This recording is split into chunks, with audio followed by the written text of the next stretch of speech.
Hi, I'm Ashton, and today I want to talk about something that I haven't talked about in a while. Not because it's not important, but just because sometimes you just don't have really anything to say about a thing. But for the uninitiated, I'm autistic. Hello. Someone on Twitter, I'm not sure if they want to be mentioned, so I'm not gonna expose them or anything, but they asked if I could do an updated video about autism because it would be interesting to hear about my experiences now that I'm older and have been in college. And I was like, there's so many things that I could talk about with going to school and being autistic. You may or may not know, depending on how many videos of mine you watch or whatever, but I am currently a college student. I finished my freshman year. I have 3 classes that have some component that's in person, so I'm a bit, anyways, unrelated. Popping in for my single person dorm room to say that my university is not handling this well, and I think probably everybody knows that at this point, but cheers! I survived my first 2 semesters of college, even if the second one was a little fucked up because of the whole virus situation. But yeah, seeing that tweet, I was like, I definitely have things that I can talk about in relation to going to school, going to university, and being autistic. So I wrote down a medium-sized list of things that I thought I could talk about, and we're just gonna talk about some of my experiences being autistic at school. However, unfortunately, first I have to do few disclaimers. The language that I use in this video is my language. I call myself autistic. I don't use functioning labels, and I don't use the word asperger's. There are so many resources as to why a shit ton of autistic people don't like that sort of thing, and I will be linking a bunch of them down below so that I don't have to do the fucking labor of responding to every comment that calls me high functioning or tells me that I'm not autistic. I simply have autism. I'm not gonna deal with that. Go read the resources in the description before you even think about it. Cool. I also want to brush over diagnosis because someone's gonna ask. I do not have a legal or medical autism diagnosis. I started wondering if I was autistic in middle school because I dated an autistic person and they were like, you are not neurotypical. So after a shit ton of research and a shit ton of talking to other autistic people, I talked to my therapist about it, and she did a mini assessment of a sort. My therapist, who knows me very well, after doing some assessment related things, told me that if I had been assessed when I was a young child, I very likely would have been diagnosed with autism and possibly also sensory processing disorder. My psychiatrist at the time, who is also a medical professional and knows me very well, said the same thing. And I'm comfortable calling myself autistic based off of 2 medical professionals telling me that I would have been diagnosed had I ever been assessed. My therapist also offered to help me go through the actual diagnosis process to get an official legal diagnosis, but because of my age, it would be expensive, fairly invasive, and time consuming, and just not really something that I have the time, energy, or money to do. So that's the basics of it. My last disclaimer introduction type thing is that these experiences that I've had and the things that I am going to talk about are not universal. Not every autistic person is going to feel this way in college. Along with being autistic, I also have OCD, which impacted my experiences somewhat. I'm also trans, which definitely impacted a lot of my college experiences, right? Well, my experiences at a university are not universal to all autistic people. The world and university systems and colleges and school is designed for neurotypical people, and because I know a lot of the people that follow me are also neurodivergent, I feel like talking about these things is good because A, it prepares you, it helps you feel less alone, it helps you figure out what your experiences might be like or some of the things that you might encounter while going through higher education as an autistic or otherwise neurodivergent person. I think that's all my disclaimers. I know this isn't a super common topic that people talk about, but I thought that some of you might be interested, and I know that this video would have helped me going into college, so I do want to talk about it. Well, the first thing that I wrote down is schedule flexibility. This is one of the biggest things that helped me. Something that is giant for me and a lot of autistic people is that scheduling and having not necessarily a rigid schedule, but one that you know what's going to happen is so helpful. And high school, for me at least, was not great for consistent scheduling. And high school gives you a lot less pick your own schedule opportunities than college does, right? So I can take a class at 7:45 p.m. I can take a class at 8 a.m. But in high school, it's just for me, it was just these 4 blocks, right? Where you had to have a class every block. Lunch was 20 minutes, you do not get a break. My high school had a schedule system that was relatively rigid and didn't give you a lot of choice to form your schedule to the way that you need to navigate the world. College is very different. And well, yes, universities are still built for neurotypical people. It was really helpful for me to have more control over shaping my schedule. It does suck that it changes relatively a lot. Is that No, that doesn't make any sense. It changes quite a bit through every semester, and it does for everybody, but you have a lot of control over how it changes and why you want it to change, right? So for me, executive function issues are worst in the morning. I don't really consider myself a morning person, but I do enjoy mornings. I like being up with the sun or before the sun. The morning's usually the coolest part of the day, and I hate heat. I like to have a coffee. I like the feeling that the whole entire day with like dozens of, well, not dozens of hours, but like a dozen hours is ahead of me. I like being up relatively early. But when I had 8 a.m.s, I didn't feel as motivated to get up early because it wasn't for myself, it was for class. So 8 a.m.s are a good like extrinsic motivation in some ways, and so for some people to get up in the mornings. But for me, I have a lot more intrinsic, like internal schedule for myself, where waking up and having the executive function to wash my face, put on makeup if I wanna, do my hair if I wanna, like that stuff is a lot easier when I have a class at like 10 rather than when I have a class at like 8. Because when I had classes at 8, I would wake up at 6:30. And my friends would be like, what the fuck, you don't need to be up that early. And I was like, listen, yes, I do. And for me, having 8 a.m.s taught me that, well, I can do 8 a.m.s and it's fine and I might do it again. Having classes still in the morning, but slightly later in the morning is better for me because it puts less pressure on me and helps me with my executive function. So being able to control my schedule in that way, where I can control the start time of my days, I can control the end time of my days, I can control how long my lunch break is, those sorts of things really help me like carve out a schedule for myself that works for me and kind of experiment with different things, because you can drop a class up to like a month or so in a semester. There's some sort of typical guideline, I don't know what it is. Being able to change around your schedule and kind of look at it before it happens was really, really helpful for me, and it wasn't something that I got to do in high school. My high school started relatively early in the morning, and my bus came at 6 a.m. There wasn't much of a lunch break where I could get out of fluorescent lighting, but in college you have the opportunity to give yourself a 2-hour lunch break, take a nap in the library, and nobody cares. That can happen, and you can do that, and it was so helpful for me to be able to carve out my schedule like that. And I'm sure that's very helpful for neurotypical people too, but I feel like a lot of them don't appreciate it as much as I do, because scheduling is such a huge thing for me, and when I don't have like some sort of list or schedule, I feel completely lost. And that's one of the reasons that summer is my least favorite season. Next thing I wrote down was crowding. This is gonna vary from school to school, but one of my worst like sensory and social experiences is crowded hallways. In high school, I had a accommodation that let me out of class early so I could get out of the building before the hallways would get crowded. My high school had multiple buildings. I went to a very large high school. I do not like being crowded in the hallway. You get real close to people, you get squished, you get bumped around, it's loud, the lights are on, like bad experience for me. You don't have to deal with that as much in college because everyone's classes are at different times, classes let out at different times, and it can be crowded-ish, like at certain points of the day, but again, you can control your own schedule. And in my experience with comparison between my giant crowded high school and my relatively large college that's simply not that terribly crowded, it's a lot easier. Again, every autistic person is different. You might not have an issue with crowded hallways, but if you do, I'm letting you know it's not as bad in college from my experience. And obviously this current situation is changing the way we view crowds, and I somewhat doubt that crowded hallways will ever be as claustrophobic as they have been before. If so, it'll be in quite a few years. Well, there were still definitely a few instances where I found myself overwhelmed in not necessarily hallways, but like lecture rooms, you know?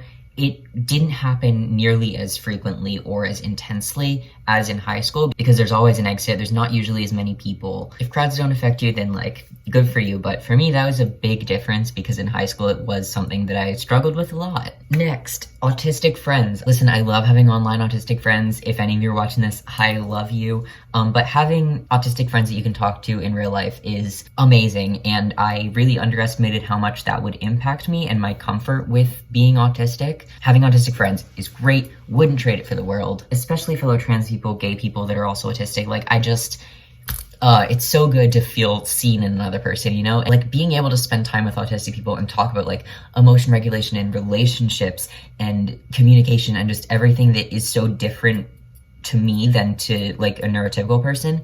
It's so comforting. It's amazing.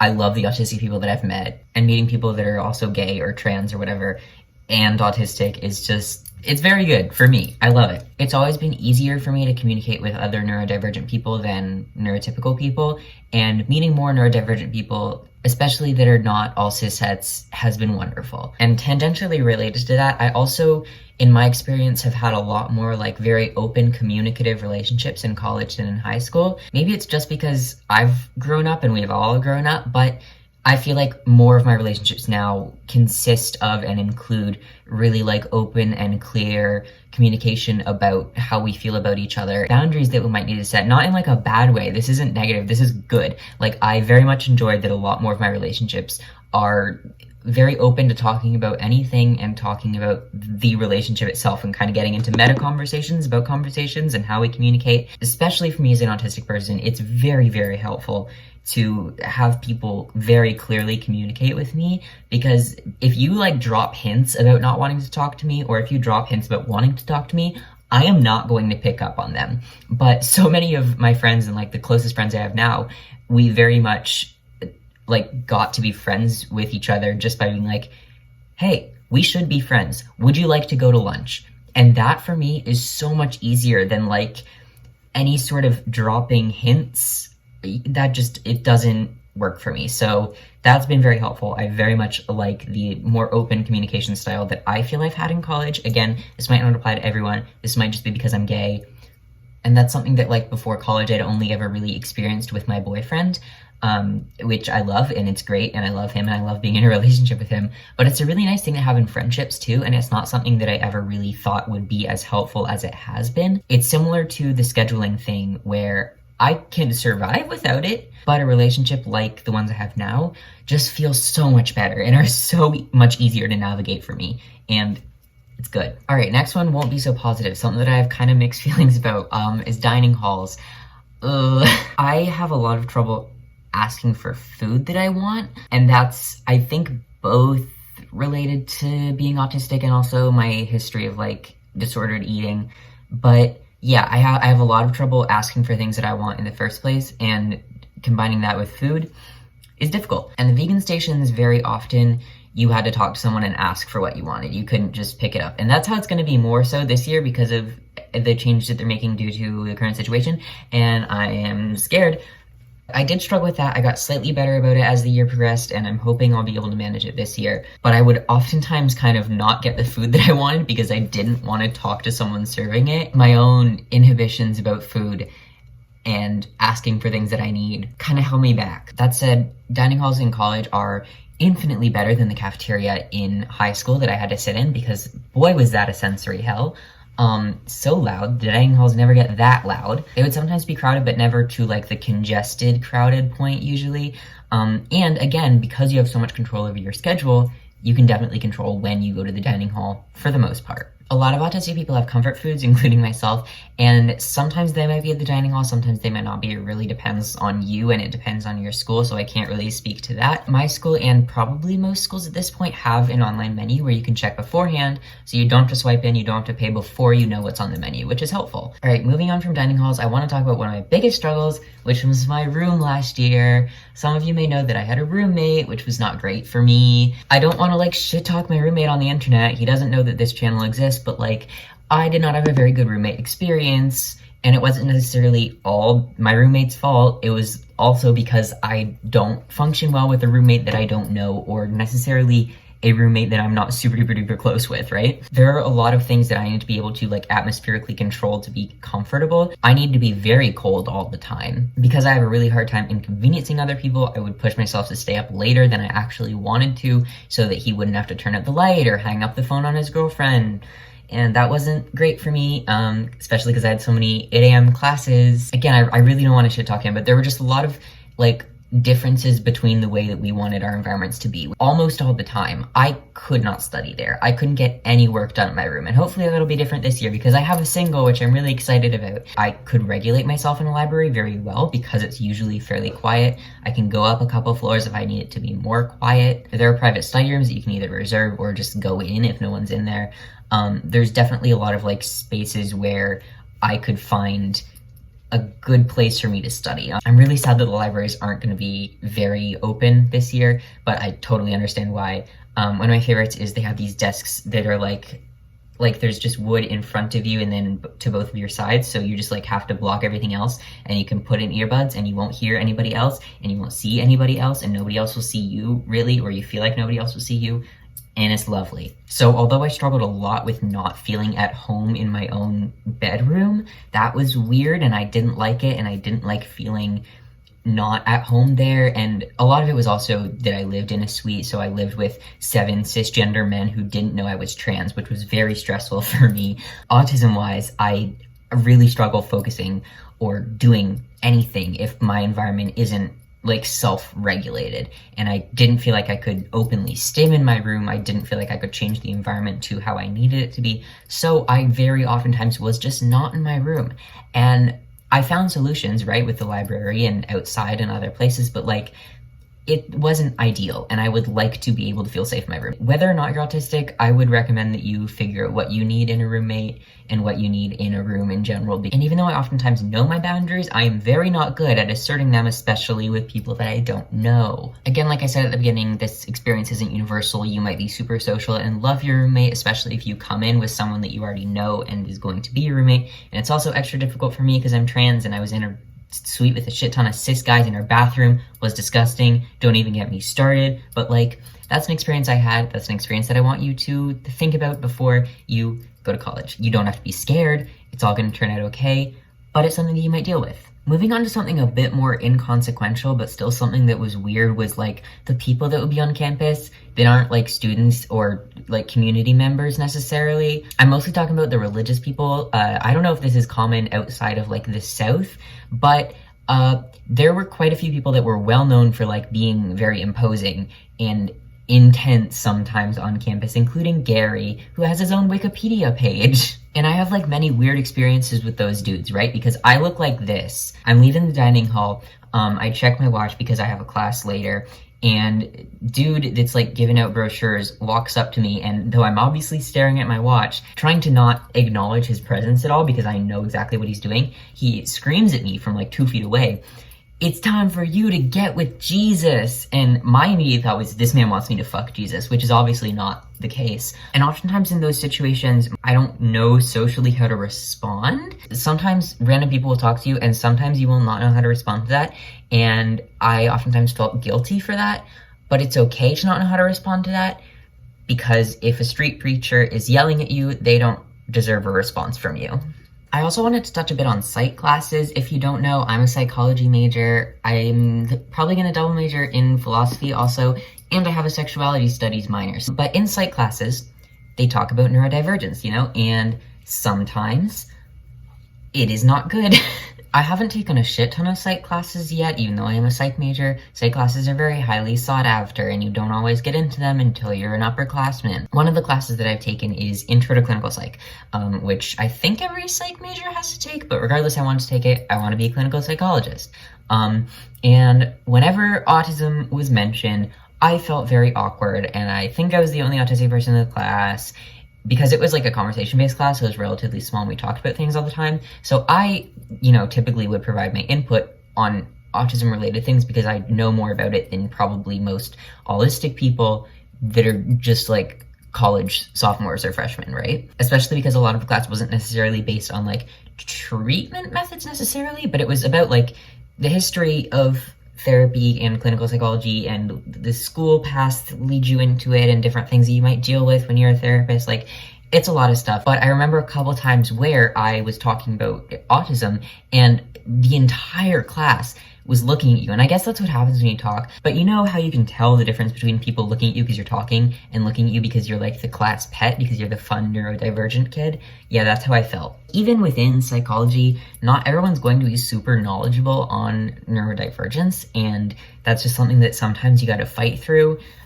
Whether it's just staying silent or speaking up about it, it's your choice. One of the times that I talked about it was when we were talking about like intersectionality, very lightly, like very surface level conversation about intersectionality from my perspective. But one of my friends in the class was a Black trans person, and we were talking with ourselves about like our experiences with therapy as trans people and how my experience overlaps with autism and how his experience was overlapping with his Blackness. And we were having that conversation like kind of near the end of the class when we were all just having conversations within ourselves, and everybody else was kind of like looking at us. The teacher was kind of looking at us. I think think we both felt the kind of like tokenization in a way. That's a good way to put it, actually.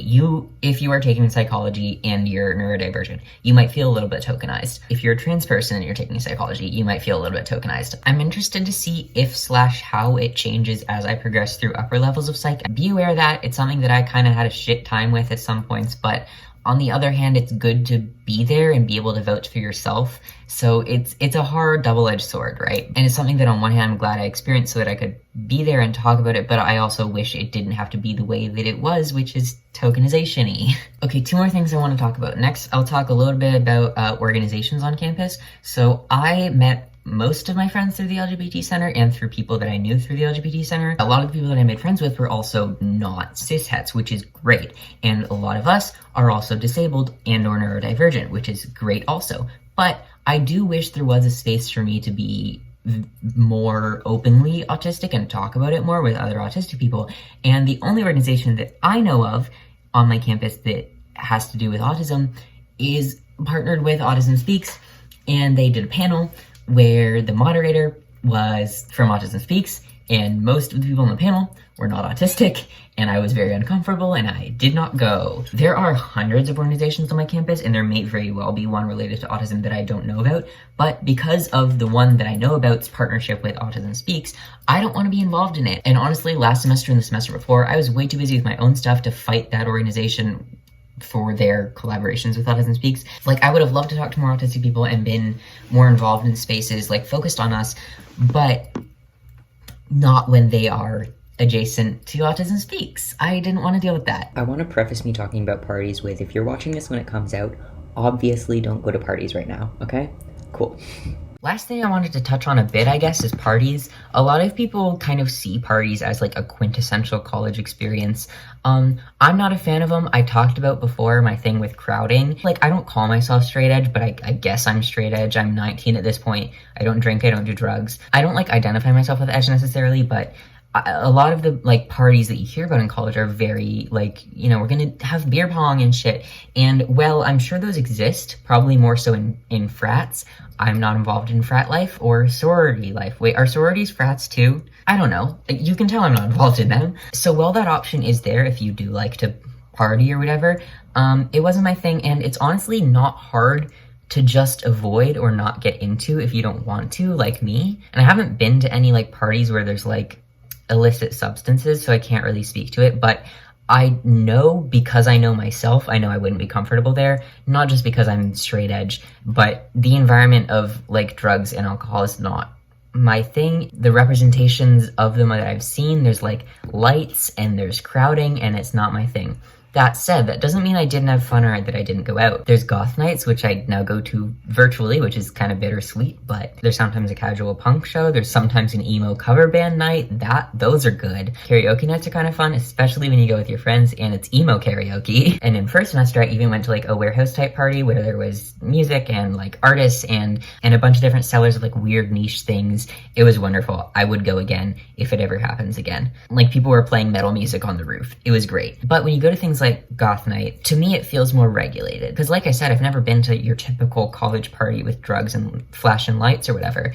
But for me, thinking of that environment is very different from like a goth night environment where everyone's just kind of like floating around and wearing black, and yeah, there's like fun colored lighting, but it's not strobe lighting, and the DJ's just playing with vinyl and you're all chilling and you're drinking water. For me, being in an environment like that, or even in a mosh pit for a small local show, that to me is a lot easier than how I imagine like a college party would be, because there's the bond through the music and there's a point for me to be there. I'm there because I like the music, I'm there because I like the environment. And yes, it's loud and yes, it's overwhelming, but for me, that's good sensory input. And I don't think typical college parties would be for me. And I'm happy going to the events that I go to, and I don't feel the need to go to a place to drink with people that I barely know. And I guess that's like somewhat related with my desire and like need to regulate my own environment, because at like goth night, I know the music that's going to be playing. I know some of the people that are probably going to be there. I know the venue at this point. I know they've got a gender neutral bathroom. I guess my point is, like, you can go out and have fun without necessarily going to like frat parties that are scarier perhaps than your local goth night. And you know, maybe I'm biased because of my need to regulate my environment and because of the way that I interact socially. Those kind of environments where you're there for like a common love of music, right? Or love of the environment or love of the people, that was very different than how I imagine like a frat party would be. You can go out and have fun and be with your friends and interact with new people in ways that are more comfortable for you. There are ways to interact with your community that aren't necessarily your typical college party, because I have talked to many an autistic person that, you know, feels like they wouldn't be comforted or welcome in that environment. And I feel the same way. So I just wanted to like talk a bit about, you can have a fun like party-ish environment without that type of interaction that feels bad to you, whether it's autism related or not. I feel like I've been talking for a long time. I thought this was going to be a short-ish video, but those are some of my experiences that I've had in college that are related to and or tangentially related to being autistic. If any of you are autistic college students or autistic high schoolers that are looking into going to college, or like autistic people that have graduated college, whatever the heck, if you've been in similar situations, or if you've been in similar situations but felt differently or reacted differently, I would love to know, because every autistic person is different, just like every allistic person is different. And I think these conversations can be really helpful to know somewhat what to expect when it comes to neurodivergence. Because, you know, you go to orientation, there's like, here's how you work the library system. They're not like, here's the space in the library where you can go when you have sensory overload. Those types of things you gotta sometimes find yourself. And it's helpful to talk to people that have been through similar things. So yeah, goodbye comrades. I hope that you are comfortable in your social and sensory and every situations that you get yourself into, whether you're autistic like me or not. And I will talk to you later, maybe.